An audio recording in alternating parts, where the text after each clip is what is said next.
Hola, ¿cómo están? Bienvenidos una vez más a SCH, Sociedad, Cultura e Historia en Orilla y Media TV, la cual pueden encontrar en las redes como YouTube, Instagram, Face. Hoy jueves 22 de agosto, en el Día Internacional y Nacional del Folclore, vamos a ponernos a pensar en esta palabra, que parece muy sencilla, pero que en realidad tiene su complejidad a la hora de abordarla como corresponde. Vamos a la presentación y comenzamos.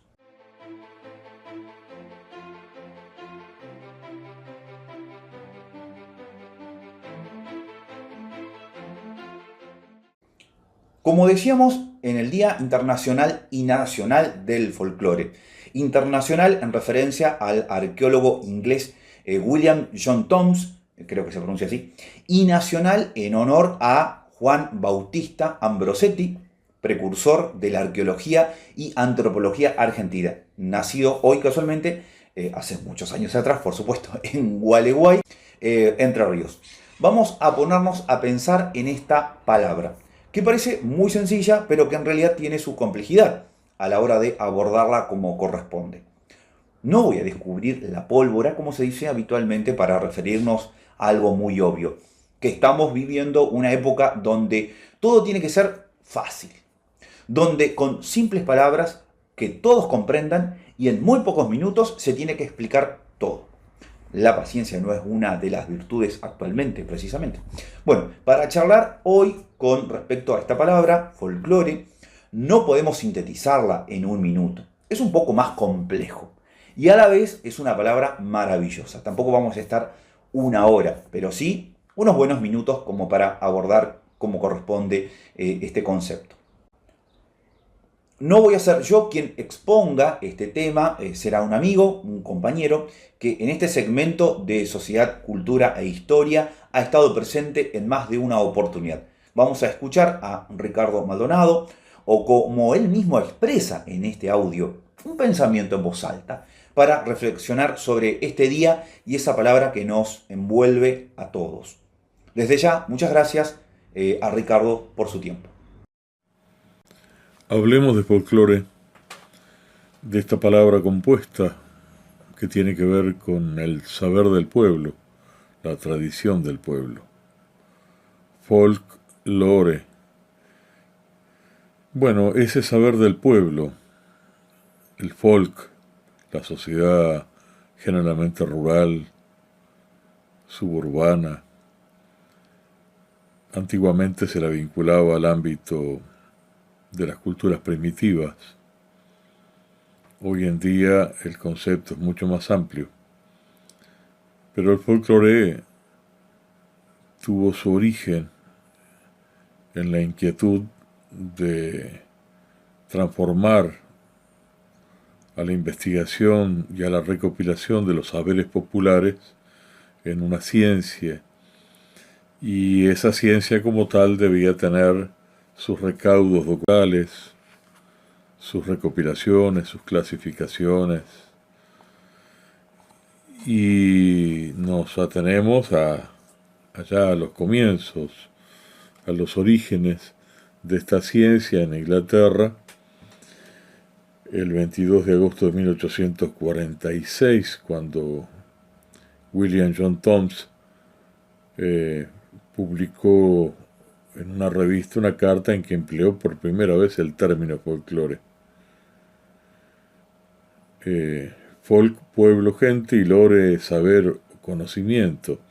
Sería una manera bastante reduccionista de situar al folclore, porque esa definición primaria lo que hizo fue acotar un nuevo campo de investigación y de conocimiento de aquello que podemos llamar perfectamente saberes tradicionales o la tradición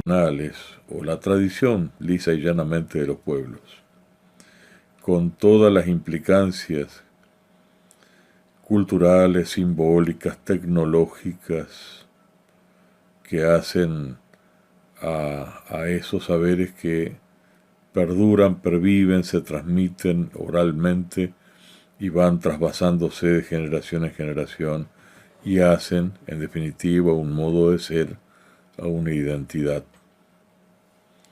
En nuestro país se tiene también como Día del Folclore Argentino esta misma fecha, el 22 de agosto, en coincidencia con el natalicio de Juan Bautista Ambrosetti, 1865-1917, considerado como el padre de la ciencia folclórica. A mi criterio, otra convención que no está del todo sostenida. Puristas siempre se ha querido deslindar aquello que tiene una metodología de investigación que aquello es que es simplemente un compilado, un acopio, un recaudo, una colección musical, literaria, descriptiva. Ya en muy temprana hora, en la década del 20, en nuestro país, a través de las escuelas nacionales, las escuelas del Plan Laínez, se realizó una primera encuesta de recaudos literarios tradicionales, orales, ¿no? De tradición oral. Para ello se emplearon todas las escuelas nacionales, se las comprometió en el acopio, en el registro de lo que la memoria de los mayores, de los abuelos, de los alumnos, tenían y traían desde el siglo XIX. Estamos hablando de los albores de la década de 1920, cuando se realiza esta encuesta. Entre Ríos tuvo en todas las escuelas nacionales el desempeño de maestros y directores tomando registro y enviando a Buenos Aires todo lo que se ha recaudado, lo que se recopilaba de la memoria de los mayores. Tal es así que casi todas las escuelas nacionales de nuestra provincia enviaron sus informes para poder concertar esa encuesta y concretarla, ¿no? Bueno, gracias a eso tenemos en el Instituto Carlos Vega un acopio de todas las provincias. Luego vinieron personalidades importantes como Juan Alfonso Carrizo, quien hizo un primer relevamiento con recopilaciones y con referencias a los informantes de determinadas composiciones literarias, poéticas, principalmente poéticas, más que narrativas.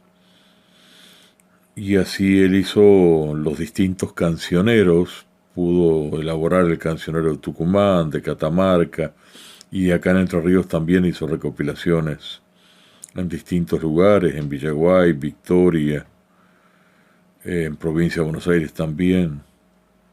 Luego tuvimos el aporte de los musicólogos, que hicieron los primeros registros con grabaciones de campo a través de los instrumentos de grabación disponibles, con grabadores con cinta abierta o con grabadores de alambre que se les llamaba. Las primeras recopilaciones fueron realizadas en cilindros de cera que están actualmente en el Instituto Iberoamericano de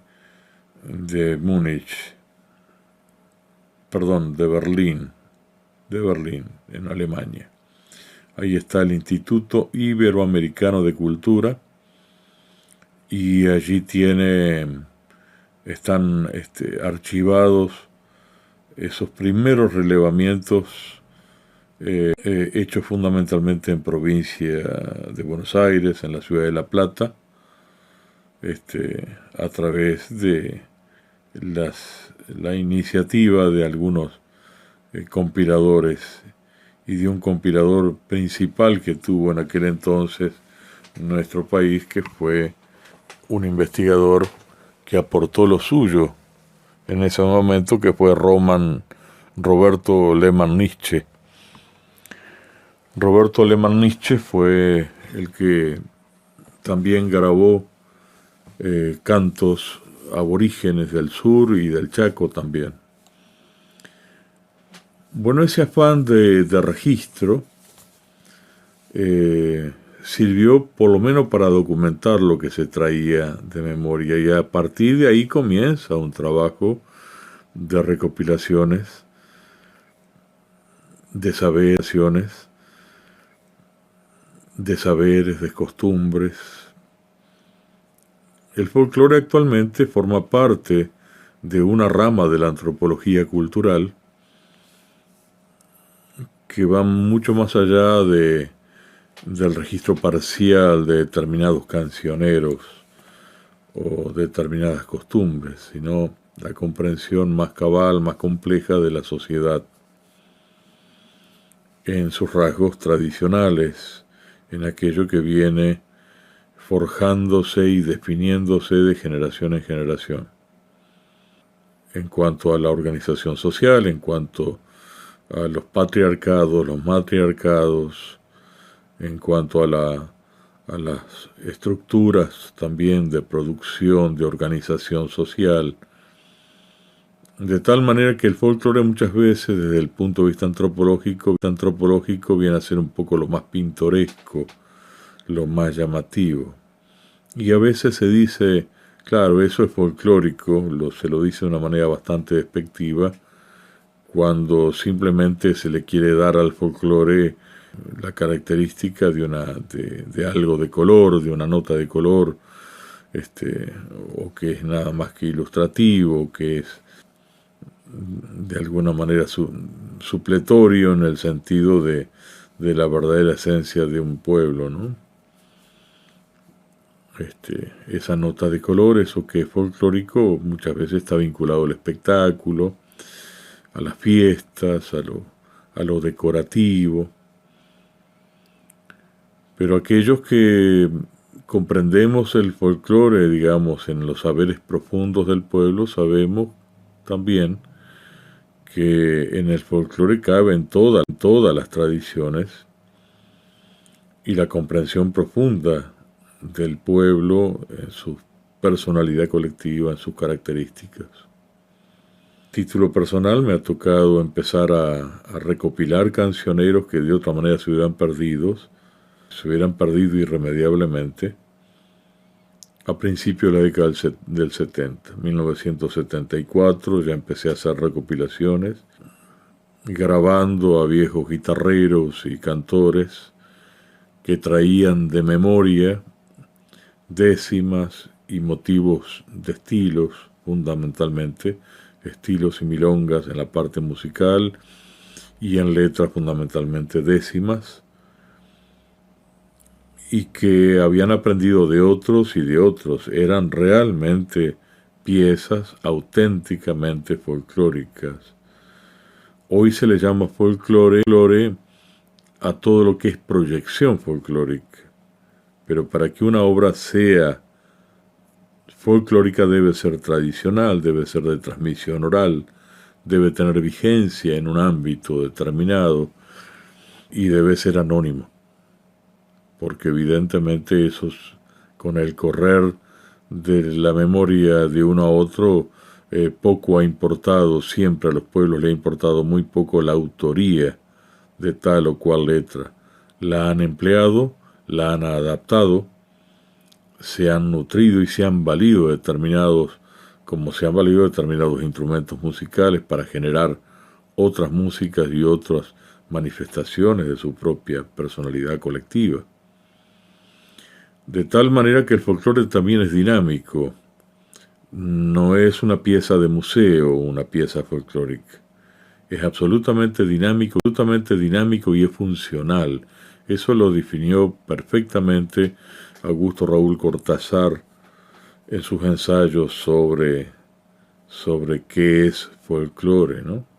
En esta tierra también anduvo, en nuestra provincia de Entre Ríos, también anduvo Carlos Vega, en la década del 40, luego anduvo también Isabel Ares, después anduvo también en su momento Olga Fernández Lator de Botas, y otros investigadores, el Instituto Carlos Vega de Buenos Aires tiene registrada las distintas visitas de delegaciones de antropólogos a la provincia de Entre Ríos para hacer recopilaciones, para hacer recaudos de las formas de ejecutar determinados instrumentos, sea acordeón, guitarra, arpa, violín.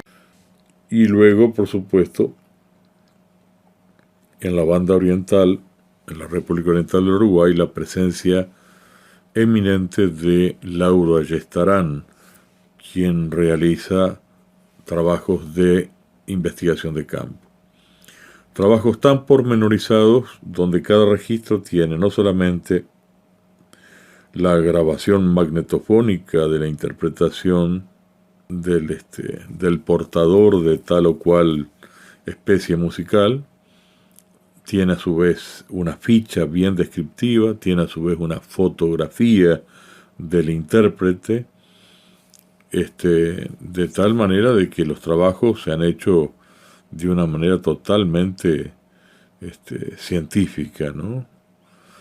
A los efectos de poder también establecer parámetros comparados con otras recopilaciones y situar las distintas corrientes de modificaciones, cómo la cultura popular se ha ido configurando a través del tiempo con distintos componentes de influencias, con distintas corrientes de expresión que la han transversalizado, como el caso de la música afro-rioplatense, como la música que viene de las tradiciones altoperuanas, que llegan a través del triste y el estilo a estas tierras, a las costas atlánticas, y esto a su vez ha permitido ensayos de largo aliento, con mucha fundamentación científica, que le han dado a esta ciencia un valimiento muy importante.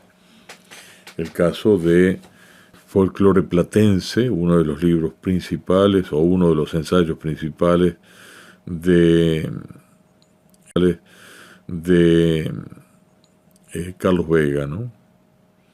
Isabel Aretz, otra gran musicóloga argentina, fundamental también, publicó un libro muy importante y de consulta obligada que es Folclore Musical Argentino. También ha habido otros aportes de otros investigadores que ya en temprana hora, en la década del 30, del 40, brindaron sus aportes en relación a determinadas especies musicales. Con el despoblamiento del campo, con la universalización de determinados consumos y la pérdida de identidades regionales, donde todos de alguna manera se sienten interpretados por corrientes de expresión foráneas o que les imponen a través de las redes sociales o a través de los medios de difusión, se ha ido como desdibujando ese sentido de pertenencia. Por suerte, ha habido también una resistencia muy firme a partir de lo que se llamó el boom del folclore, ¿no? Donde se volvió a tener en consideración de espectáculos multitudinarios y en productoras de espectáculos y en canales de televisión, la presencia de músicos, de delegaciones. Por supuesto, el ejemplo más descollante es Cosquín, ¿no? Pero a su vez, a partir de ahí también las empresas discográficas vieron en su momento del boom del folclore una oportunidad de negocio y así surgieron determinadas empresas productoras que distribuyeron en el país determinadas figuras que hasta hoy perduran, ¿no? Que hasta hoy perduran. Basta ver cuál es la grilla que se repite año tras año en Cosquín para ver cómo desde hace 30, 40 años están los mismos y rara vez hay oportunidad de escuchar otras cosas.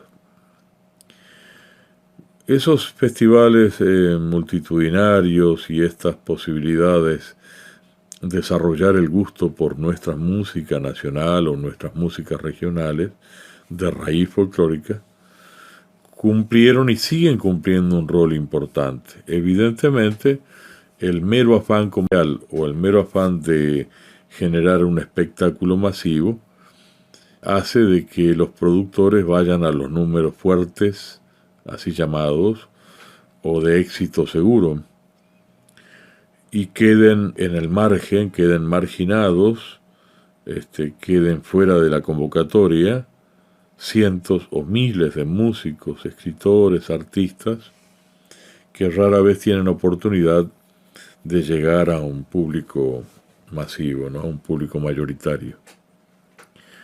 No obstante, se sigue trabajando. Hay una corriente importante también de compositores argentinos que se nutrieron y que nutrieron dignamente la música, las distintas corrientes de expresión musical regional, a partir de un tratamiento, diríamos, formal, clásico, exigente, de esas rítmicas y de esas especies musicales que eran eminentemente anónimas, folclóricas, ¿no?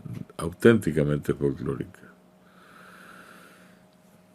De tal manera que esa relación de lo oculto y lo popular siempre ha tenido una medianera difusa, ¿no?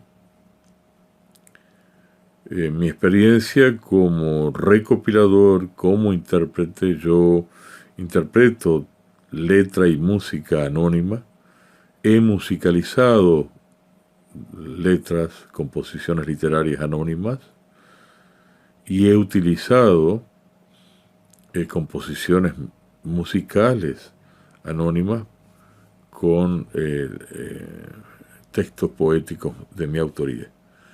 Y también he compuesto en base a determinadas estructuras rítmicas de especies folclóricas, mis propias composiciones musicales y mis propias escrituras poéticas, ¿no? Sean coplas, sestillas, décimas, octavillas. De tal manera de que el folclore sigue siendo dinámico y no hay pueblo del mundo que no lo tenga, que no tenga sus saberes ancestrales. Estamos en un dilema actual.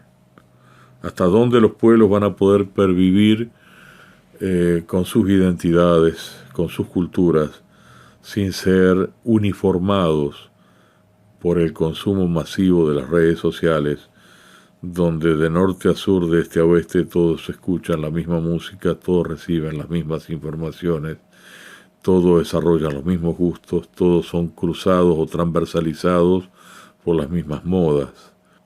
Una nueva forma de colonización y de anulación del derecho histórico de los pueblos a su autodeterminación cultural. La ciencia del folclore ha permitido afianzar ese principio básico de entendimiento y de confraternidad de los pueblos, que es el derecho a una cultura propia, el derecho a una conciencia nacional, social y popular. Bueno, muchas gracias y estas han sido mis apreciaciones, así nomás, como pensando en voz alta.